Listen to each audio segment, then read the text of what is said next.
Welcome back to the news. This time it is going to be pretty damn fun. Number one, if you like a little slice of drama, you're going to get that. Some people are worried that a particular mistake from Dragonflight may be repeated. But if you are excited about the idea of Garrosh from the other universe coming in with a really big Lightforged Goral, if you're one of the people who is a little bit too interested in Yrel, good news, I'll have some speculation for you there. And there's even some fragments that may be leading us to talk about a Shaman tank spec. Also, Paladins, well, you guys are losing something precious because Blizzard says it's unfair. There's a lot to get into, so let's go. The beta updated this week, adding Renown Gates to the max level campaign. Big hype.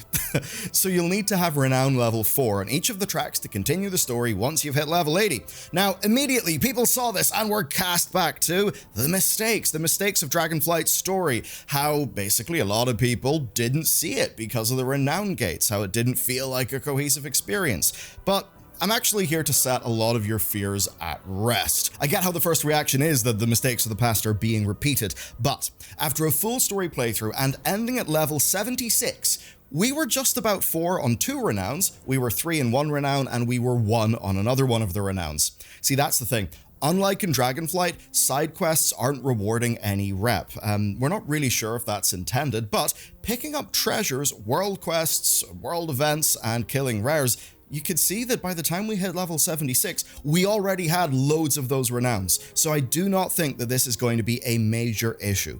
Now, this might stop you from being able to do like the max level campaign very literally right away, but doing effectively any endgame content will get you to Renown level 4 in absolutely no time. Then next, the login screen is finally on the beta. It doesn't look half bad, but of course it also doesn't really do anything more interesting. So that's a bit of an L in my book, but there is good news. We've got the first 2.5 minutes of the expansion's main theme, and it's honestly great. It opens with a little bit of mystery and something new. Then we of course get into the Warcraft theme that just tickles everybody's spine, and it then gets a bit different. The core melody's changed up for a few bars. Got a sense that not everything is as it should be, which fits the expansion. It's a little bit ominous. Then we rise to a bit more of a brighter, hopeful sort of thing, female vocals coming in. Then it moves on, bringing in what we think is a nickel harpa. Some musicians on the team. I've never even heard of that instrument, but apparently that's what it is. Point though is, it's a really strong piece so far, and if this is the musical version of what the expansion is supposed to be, then maybe that's kind of the best use we've gotten for the expansion. The main thing with the WoW expansion music is it's generally playing around with what the expansion itself means, so here, you know, it's got what we love, the classic Warcraft Legends of Azeroth bit. It respects that, but it's not afraid to play with it and set something else up. So, a great piece of music. Next though, oh boy, we've got to talk about class changes and shaman things. So, to kick off the class news, shamans have got a raid buff. It is called Sky Fury. So that's pretty cool. And because of it, now every melee will be begging for at least one shaman in every group for the rest of time. And not just an enhancement shaman either, because now every single shaman spec brings Sky Fury, which is a raid-wide 2% mastery and 20% chance for autos to swing again, which basically means a guaranteed spot in bigger raids and a nice boost in M+. But there is some bad news. Blizzard's usual favorite, the Paladin, has lost Retribution Aura to somewhat rebalance the scales a bit, and there's kind of bad news for the Paladin. Sky Fury has arrived alongside the promised Shaman changes, and they've actually not been a unanimous win. So let's break it down. Enhancement Shamans are suffering a little bit because every spec has got Sky Fury, right? Every single one has got that big shiny new buff that maybe will guarantee them a raid spot. Now, I get why Blizzard did that, but if you think about like auto attacks hitting more times, you do think Enhancement Shamans. So they suffer from a thing that feels more themed to them going to every other spec, but there's also pathing changes, and those pathing changes are throwing off some of their best builds. There's a fairly scathing breakdown from Word Up. He's been maining Enhancement Shaman for basically longer than like many people have played the game. Seriously, he's absolutely deep in there, and he brings up lots of really good issues. Now, the bright side is the issues are easily fixable because it's all talent tree stuff. To keep it quick, Enhancements, Totem, and Storm builds, which are the ones suggested by Hero Talents, are kind of impossible to fully complete because of changes that have been made to the spec tree. Now, one of their strengths, right, was basically build flexibility, allowing them to pick up a mix of AoE and single target. And they've reduced that. They've reduced that by keeping a whopping 9 2-pointers in their spec tree and moving Flurry from the class tree over to the spec tree. So you can see the impact and pathing that would have. Now, there are still improvements. In theory, some of the shuffles are good, but it's not really a free win. It could be a free win if they maybe reduce some of those 2-pointers and iterate a little bit on the pathing. And that's where there might be good news, because Blizzard have already said there are more changes coming next week, so maybe these changes made it out into the wild in a way where Blizzard kind of knew they weren't quite ready. The other two specs fared a bit better, mostly at least. So Elemental has a new version of Ice Fury. It makes Lava Burst have a chance to turn Frost Shock into an instant cast Ice Fury instead of basically being its own button. Now it still is more or less the same thing, except it buffs the next 2 shocks instead of the next 4. That basically means they're moving from 4 instant casts to 3, so they will feel a slight loss in movement there. Now they're also losing Electrified Shocks, which was basically that extra window for lightning damage after Ice Fury, but despite that, they're mostly keeping their ability to build for lightning or fire in different damage profiles, which will match pretty well with the pretty distinct hero talent trees that they can choose to go for. It's a very different looking tree, but it does seem to accomplish mostly good results with abilities that look similar, except for the cool new shield imbue, which is pretty nice, and the new little elemental that spawns when your big one goes away. Next then we got Resto, so they're getting a handful of new talents, they're getting some redesigns and a bunch of buffs. For the new things, there's a talent that adds a heal and damage reduction component to Spirit Link.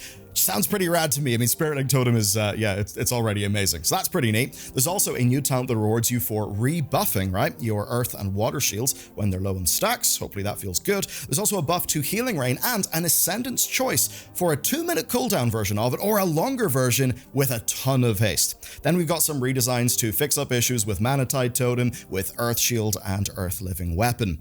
Healing Rain's also... Next then, Healing Rain, it now turns into Downpour when it's used instead of being its own button.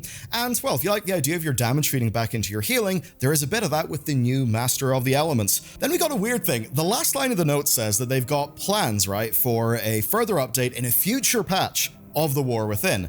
That's kind of interesting to people, and some very hopeful people have been pointing out that this could only mean one thing: a mid-expansion shaman tank, or something like that. I don't know, might just be pure copium, though there is a shaman tank in the first follower dungeon, and Thrall is in the War Within, but we don't exactly know what he's doing. And they also did add Ogvoker mid-Dragonflight. I don't know, do you think that's bullshit or not? Not sure, but let me know. The next story then is a tidbit for the crafters. The cap on concentration has actually been doubled, and this is great for quality of life. It's all the way up to 1,000 from 500, and that means you'll be able to batch more big crafts instead of having to do them just regularly all the time. You see, the system is time-based, so it means you can craft every 1,000 minutes, which is basically once a day, instead of every 8 and a bit hours. So I think that fits in with, the sun and the earth spinning a lot more healthily. Next then, the crazy story. Lightforged Goral, what's going on? Now, Yrel and her Lightbound army canonically are still out there on AU Draenor. The last time that we checked in with them was, of course, the Mag'har Orcs. The Mag'har Orcs fled. That was part of the Allied race quest line that was going on at the very start of BFA. All pretty weird stuff, and Blizzard have not really mentioned it since. But there is a tiny amount of fuel that has been added to the fire, and here's why. A humongous Lightforged Goral in real life. It's been done as a celebration of WoW's return to China, and it is just plain cool. They rebuilt their Goral after tearing it down in Rage after the breakup, and now it's complete. It's got messages on it from players, a whole bunch of lights. So yeah. It's very bright, so yeah, it's been christened the Lightforged Goral, and that brings to mind the Lightbound version of Garrosh that Blizzard actually do have in their back pocket if they want to do some pretty crazy lore. Now, many people would say that this is just a plotline that they may choose to never continue. I would say that if you look at the Arathi Empire, right, these sort of like, big worshippers of the light, but maybe a little bit sus, maybe a little bit dangerous, they probably do have like a lot of ideological crossover with Yrel's pretty extreme bunch. So if Blizzard wanted to do something crazy, they kinda could. And if they were to do that, they'd use Geira, right? She's the character that basically is the leader of the Mag'har Orcs, and she's actually in this expansion. Now, it does make sense for her to be in the expansion. She is a character, they do have to use her, but if you're thinking about her story, well, that's a character who spent most of her life basically dealing with Yrel and her Lightforged. So, gotta wonder if they're trying to cook something. Next, though, tell you who's been uncooked: Anduin. So, for a while, Anduin looked like this. He literally looked like the Giga Chad, but now his chin beard thing has been fixed, and he does in fact basically look like Anduin and no longer Giga Chad. It's not exactly the biggest piece of news, but I don't know.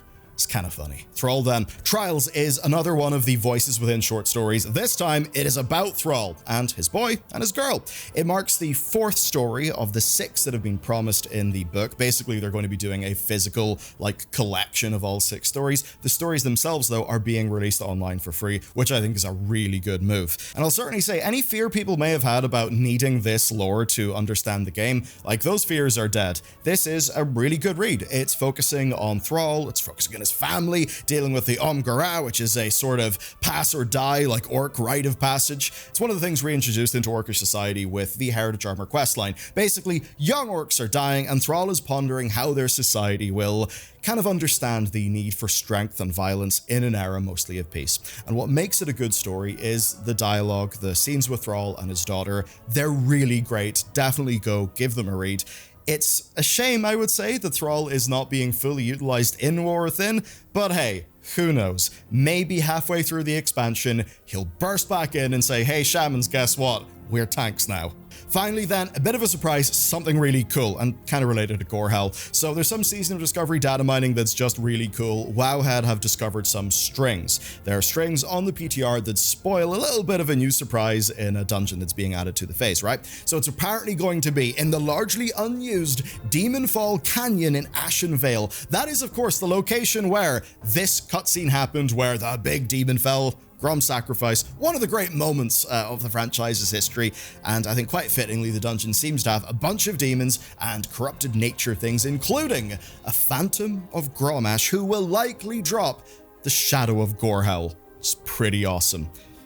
Another boss, by the way, is likely to drop the Dreadblade of the Destructor, which is part of Manarot's weapon. So I'd say that stuff's all pretty neat. And with that said, that's it for the WoW news. I recommend you check out yesterday's video that we did. It is diving into, well, the sort of campaign, the lore review. It's not a spoilery video, but if you want to find out how much does War Within feel like Warcraft, is it something I think I'm going to enjoy? I'd say it's a video you'll get a lot of value in. So thanks for watching, and I'll see you over there.